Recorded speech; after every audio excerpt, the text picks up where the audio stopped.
Akioski really brilliantly, particularly early in the season.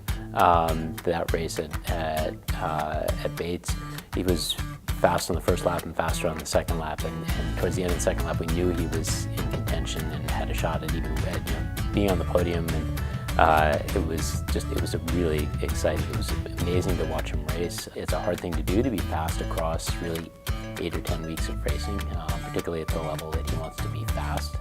But he did a really nice job of it, and particularly early in the season, he was just absolutely crushing it. And it ended up in the league rankings, one of the top ranked skate racers in the league, and second team all East, which was really fun. The team was actually pretty tight this year. And I think being put in a difficult situation where there were a lot of injuries and not having a full team all the time, I think actually sort of helped them. They knew that they had to sort of pull together a little bit more.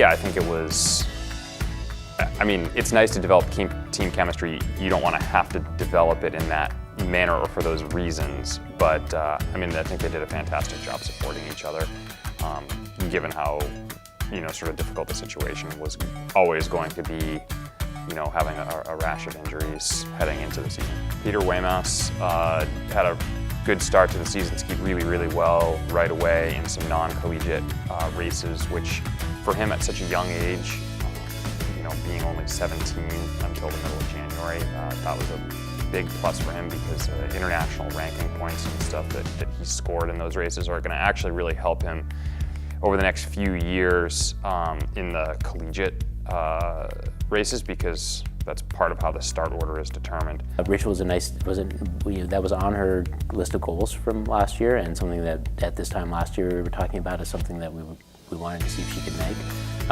But it was always that was the top goal, and that was sort of the reach goal.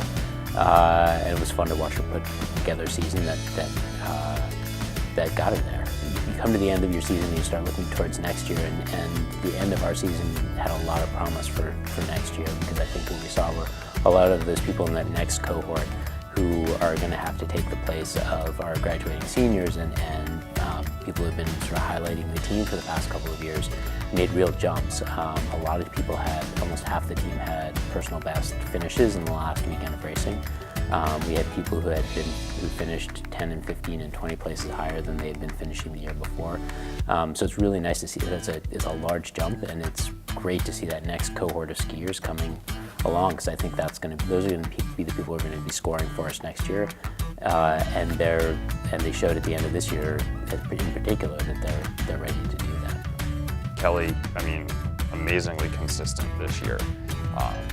Still looking for a little bit more top speed, and she knows that she kind of has that next gear. It's a question of getting to it on a consistent, regular basis. We have the core group on the guys' side they're going to be seniors next year. We're going to have 4 guys that are going into their senior year.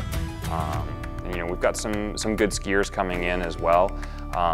So it's nice to sort of have some leadership, some senior leadership that's there.